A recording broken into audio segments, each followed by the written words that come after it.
आज के इस वीडियो में हम देखने वाले हैं कि एमएसएमई रजिस्ट्रेशन आपको किस प्रकार से करना है। उद्यम रजिस्ट्रेशन से भी इसका नाम जाना जाता है, एमएसएमई उद्यम रजिस्ट्रेशन, और इसका पूरा नाम है माइक्रो स्मॉल मीडियम इंटरप्राइजेज। ये सर्टिफिकेट लेने के बाद आपको काफी सारे फायदे देखने को मिलेंगे। सबसे पहला फायदा इसमें ये होता है कि अगर आप ये सर्टिफिकेट लेते हैं तो आपका जो भी उद्योग है उस उद्योग का नाम का रजिस्ट्रेशन आपका हो जाता है। इसके बाद वो उद्योग आपका जिस भी एड्रेस में है उस एड्रेस का भी वेरिफिकेशन हो जाता है, क्योंकि जब भी आप सर्टिफिकेट लेंगे तो उस टाइम पूरा एड्रेस भी आपको फिलअप करना पड़ेगा जहां पर भी आपका उद्योग अवेलेबल है।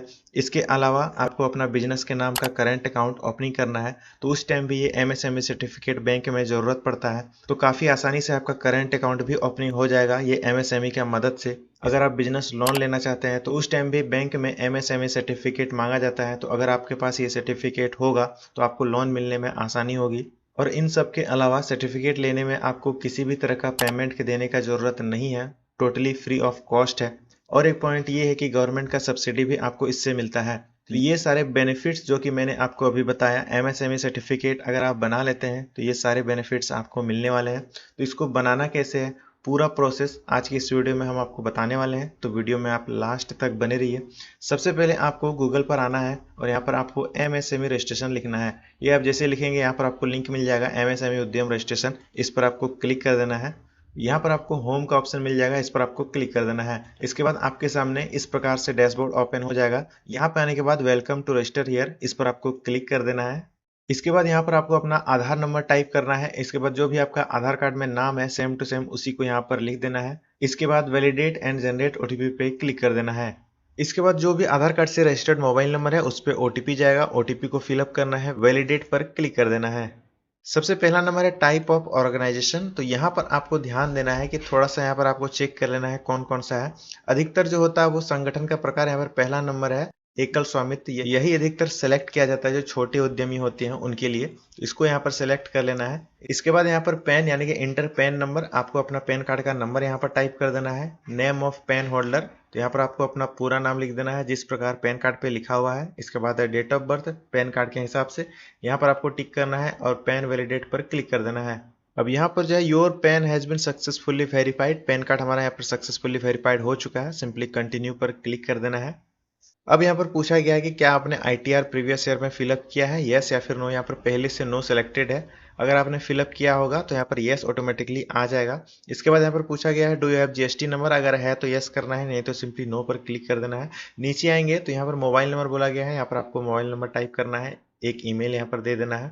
और यहाँ पर और आपको नीचे आना है तो सबसे पहला नंबर यहाँ पर आपको कैटेगरी पूछा गया है, तो जनरल एसटी एससी ओबीसी जो भी है आपको अपना सेलेक्ट कर लेना है, जेंडर सेलेक्ट कर लेना है। इसके बाद दिव्यांग पूछा गया है, अगर है तो यस करना है, नहीं तो नो कर देना है। अब यहाँ पर आपको अपना उद्यम का नाम लिख देना है, यानी कि आपका जो भी बिजनेस का नाम है उसको यहाँ पर आपको टाइप कर देना है। इसके बाद है इकाई का नाम, तो यहाँ पर आपका अगर एक ही बिजनेस चल रहा है तो जो भी उद्यम का नाम है उसी को यहाँ पर लिख सकते हैं। ऐड यूनिट पर आप क्लिक करेंगे तो यहाँ पर आपका यूनिट का नाम जो है वो ऐड हो जाएगा इस प्रकार से।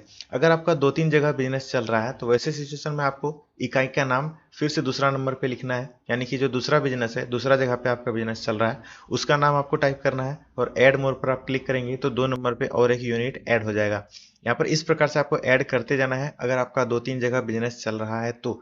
अगर एक ही जगह पे चल रहा है तो आपको यहाँ पर एक ही ऐड करना है। और नीचे आएंगे तो इकाई का नाम, यहाँ पर उसी का नाम यहाँ पर ऑटोमेटिकली शो हो जाएगा, तो यहाँ पर आपको अपना इकाई का नाम को सेलेक्ट कर लेना है, यानी कि जहाँ पर भी आपका उद्योग है उसका एड्रेस को यहाँ पर आपको फिलअप कर देना है। सबसे पहला नंबर जो है फ्लैट डोर ब्लॉक नंबर, तो यहाँ पर आपको अपना जो भी हाउस नंबर है उसको यहाँ पर लिख देना है। इसके बाद जो है name of the premises building, इसके बाद है विलेज टाउन, तो यहाँ पर आपको अपना विलेज का नाम लिख देना है। यहाँ पर प्रखंड का नाम, रोड स्ट्रीट लैंड, तो यहाँ पर आप अपना विलेज का नाम लिख सकते हैं। सिटी में आप अपना डिस्ट्रिक्ट का नाम भी लिख सकते हैं, पिन कोड लिख देना है। स्टेट यहाँ पर आपको अपना सेलेक्ट कर लेना है। इसके बाद जिला आपको यहाँ पर सेलेक्ट कर देना है और ऐड प्लांट पर क्लिक कर देना है। नीचे आएंगे तो यहाँ पर कार्यालय का पता पूछा गया है, तो सेम टू सेम वही हो जाएगा जो आपने ऊपर में लिखा है, वही एड्रेस को सेम टू सेम फिलअप कर देना है जो भी आपका कार्यालय का पता है। तो यहाँ पर हमें सेम टू सेम वही डिटेल्स को फिलअप कर देना है, कुछ भी अलग नहीं पूछा गया है। नीचे आप आएंगे तो यहाँ पर जो है स्टेटस ऑफ इंटरप्राइजेज, तो यहाँ पर आपका जो इंटरप्राइजेज है, उद्योग है, वो कब से चल रहा है, उसका रजिस्ट्रेशन डेट कौन सा है। तो यहाँ पर आप आज से पहले यानी कि 2 साल 4 साल 5 साल जब से भी आपका उद्योग चल रहा है उस ईयर को यहाँ पर सेलेक्ट कर लेना है और उस डेट को यहाँ पर आपको मेंशन कर देना है। कोई भी डेट यहाँ पर आप डाल सकते हैं, आप पिछला कोई भी 2-3 साल का।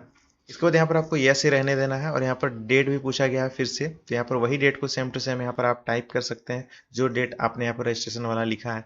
इसके बाद नीचे आएंगे तो बैंक डिटेल्स, तो यहाँ पर आपको अपना बैंक का नाम लिख देना है, इंटर बैंक नेम। अगर एसबीआई है तो शॉर्ट फॉर्म में एसबीआई कैपिटल में आप यहाँ पर लिख सकते हैं। आईएफएससी कोड को टाइप कर देना है आपके बैंक अकाउंट का। बैंक अकाउंट नंबर, जो भी आपका अकाउंट नंबर है उसको यहाँ पर टाइप कर देना है। नीचे आएंगे तो यहाँ पर पूछा गया है मेजर एक्टिविटी ऑफ यूनिट, आप अपना बिजनेस में किस प्रकार का यहाँ पर एक्टिविटी करते हैं, मैन्युफैक्चरिंग का बिजनेस है या फिर सर्विस का यहाँ पर बिजनेस है। सर्विस का बिजनेस यानी कि अगर आप सीएससी बीएलई हैं, आप सर्विस प्रोवाइड करते हैं, वो ऐसी सिचुएशन में आपको यहाँ पर सेवा सेलेक्ट करना है। इसके अलावा अगर आप कुछ मैन्युफैक्चर करते हैं तो यहाँ पर मैन्युफैक्चरिंग को सेलेक्ट कर लेना है। अब यहाँ पर जो है 3 ऑप्शन दिया हुआ है, मैन्युफैक्चरिंग, सर्विसेज और ट्रेडिंग। यहाँ पर जिस हिसाब से आपका उद्योग है उसको यहाँ पर सेलेक्ट कर लेना है। हमारा मैन्युफैक्चरिंग है तो इसको हम यहाँ पर सेलेक्ट कर लिए।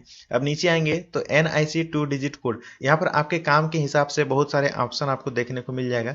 आप जिस भी हिसाब से काम कर रहे हैं, जिस भी हिसाब से आपका उद्योग है उसको यहाँ पर सेलेक्ट कर लेना है। जैसे कि मेरा यहाँ पर क्रॉप एंड एनिमल प्रोडक्शन इस टाइप का यहाँ पर मेरा सर्विसेज है तो इसको यहाँ पर हम सेलेक्ट कर लिए। दूसरा नंबर जो है 4 डिजिट कोड, यहाँ पर आपको फिर से यहाँ पर ऑप्शन देखने को मिल जाएगा।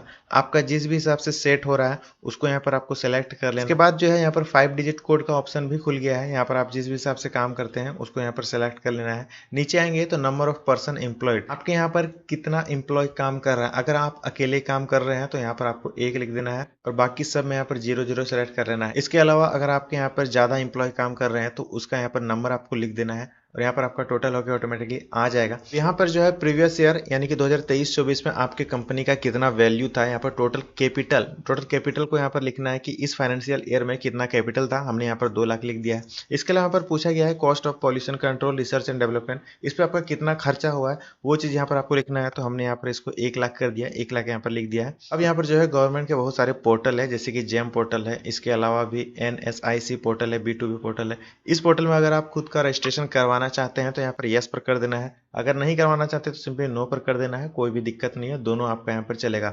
अब यहाँ पर जो है जिला उद्योग कार्यालय इस प्रकार से ऑटोमेटिकली यहाँ पर सेलेक्टेड हो जाएगा। जैसे ही आप पूरा डिटेल्स को अपना फिलअप करेंगे ऑटोमेटिकली यहाँ पर आपका डिस्ट्रिक्ट को सिलेक्ट कर लिया जाएगा। सारी चीजें सही होने पर submit and get final OTP पे क्लिक कर देना है। क्लिक करने से पहले आपको एक बार अच्छे से चेक कर लेना है कि सारी चीजें आपने सही फिलअप किया है या फिर नहीं। अब यहाँ पर पूछा गया are you sure that you have enter correct data, please check your mobile number is correct. सारी चीजें सही होने पर सारी डिटेल्स को एक बार अच्छे से चेक कर लेना है। इसके बाद ओके पर क्लिक कर देना है। इसके बाद जो है मोबाइल नंबर पे OTP जाएगा, उस OTP को यहाँ पर फिलअप करना है, कैप्चा को फिलअप करना है और फाइनल सबमिट पर क्लिक कर देना है। अब यहाँ पर जो है आपके सामने इस प्रकार से आ जाएगा। जैसे आप रजिस्ट्रेशन करेंगे आपके सामने यहाँ पर जो भी आपका उद्यम रजिस्ट्रेशन नंबर है वो यहाँ पर शो कर जाएगा। इसके बाद दोस्तों जो भी आपका सर्टिफिकेट है उसको प्रिंट करने के लिए यहाँ पर आपको ऑप्शन मिल जाएगा प्रिंट सर्टिफिकेट का, इस पर आपको क्लिक कर देना है। इसके बाद आपके सामने इस प्रकार से आ जाएगा। यहाँ पर आपका जो भी उद्यम रजिस्ट्रेशन नंबर है उसको यहाँ पर टाइप कर देना है या फिर आप कॉपी करके यहाँ पर पेस्ट कर सकते हैं। जो भी मोबाइल नंबर है उसको यहाँ पर टाइप कर देना है और चूज OTP ऑप्शन में यहाँ पर आपको OTP और मोबाइल नंबर इस पर आपको टिक कर देना है। वैलिडेट एंड जनरेट OTP पे क्लिक कर देना है। इसके बाद आपका जो भी रजिस्टर्ड मोबाइल नंबर है उस पर OTP आएगा, OTP को फिलअप करना है, वैलिडेट OTP एंड लॉगिन पर क्लिक कर देना है। अब यहाँ पर जो है आपका सर्टिफिकेट इस प्रकार से शो कर जाएगा। सर्टिफिकेट को प्रिंट करने के लिए प्रिंट सर्टिफिकेट पर आपको क्लिक कर देना है। इसके बाद आपके सामने इस प्रकार से आ जाएगा, ये रहा आपका सर्टिफिकेट। यहाँ पर आप प्रिंट पर क्लिक करके डायरेक्ट इसका प्रिंट आउट निकाल सकते हैं या फिर आप इसको सेव करके अपने कंप्यूटर पर रख सकते हैं। तो ये था दोस्तों पूरा प्रोसेस MSME सर्टिफिकेट का रजिस्ट्रेशन का। तो इस प्रकार से आप घर बैठे ही खुद से बना सकते हैं काफी आसान तरीका से। इसमें अगर आपका किसी भी प्रकार का कोई डाउट है या फिर कोई क्वेश्चन है, कहीं पर समझ में नहीं आया है तो आप कमेंट बॉक्स पे पूछ सकते हैं। चैनल पे नए आए हैं तो चैनल को सब्सक्राइब करें। मिलते हैं एक और नई सी वीडियो के साथ, तब तक के लिए गुड बाय।